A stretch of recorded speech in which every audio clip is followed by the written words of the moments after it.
Hi everyone, welcome back to our fresh voice. This is topic I've been wanting to talk about from the other day because I'm wondering like how the regular Jamaicans cope on a day-to-day basis.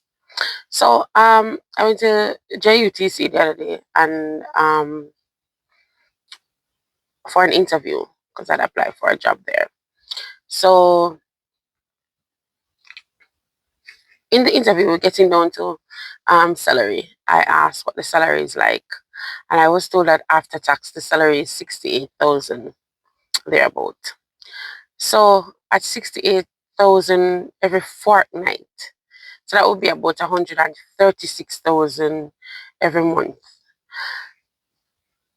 And like for example, I'm looking for somewhere to rent, and the minimum cost of a two-bedroom right now is anywhere from 140,000 or upwards. Rarely you might see something that's below 100,000 or within the 100,000 mark, depending on the area. Um, so when you look at it, you're getting 136,000 per month, and rent is 140,000. You haven't include utilities yet. You have like if you have kids, for example, because my son just passed his exams to go to high school, and just to pick up the package alone was 8,500. So you don't factor in school fees, you don't factor in lunch money. What if you have a car note? Those who are paying for a car note. So I wonder like how persons survive on this kind of salary. And it just, like being outside on a day-to-day basis, you realize that people are so aggressive, and the slightest thing, like persons will just get upset. And you look at it, and when you look at the cost of living and what the wages are like, then you realize why persons are so angry and upset all the time, because it's not matching up. And I mean, I would love for persons out there that have the same experience or going through the same thing. You can reach out and drop a comment. Um, you can also even inbox me, because this is a conversation that I think we need to have. Because when you look at the utilities like rent, school fee, and lunch money, and all of those things, and factoring all of those things into day-to-day life, the salary is not matching up with what you need to balance out your day-to-day life. Because when I look at, well, like I literally sat down and I look at it, and I pencil out the whole thing from 136,000 per month for your salary. And then, like, for I don't know what the next person's household is like. I can only speak for my household.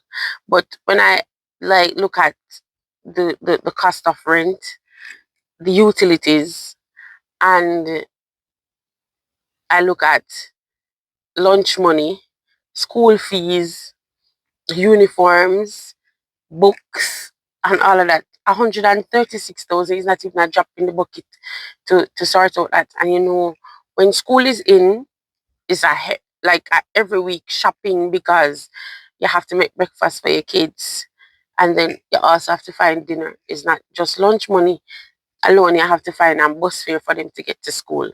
So like I would like persons to really chime in and tell me what they really think of what's going on. Because I mean, when you look at the level of it, how many persons in Jamaica is really working over 300 thousand per month or more? That's a lot. The scale is not very high. So I know that like this must be an issue for a lot of household out there, especially like single parents household. Even the two parent household, it is a problem, because this, say for example, you have, say, both parents working even in the same company, and the salary is 136,000. It still wouldn't be able to balance out for what is needed to be done. So I would love for persons to jump in the comment, or send me a inbox and just chime in. Let us keep the conversation going, because when you look at the rent prices, you're even wondering, who are these persons renting to? Because the rent prices are ridiculous. Even certain areas that you would consider reasonable, or used to be reasonable, they're not so reasonable or affordable anymore. Um, so it is, and then, yeah, you have to factor in also, because houses are scarce. There's a lot of scamming going on as well, with these sites that you go on for rental and stuff. So it's so many things to contend with. So I would just love persons to jump in and just give their 2 cents, or who would like to be a part of the conversation, to just drop a line, and let's keep the conversation going. All right, so thank you for tuning in. Please remember to like, share, and subscribe to my channel, and we can always keep the conversation going. So thanks again for joining A Fresh Voice, and just like, share, subscribe, and keep the conversation going.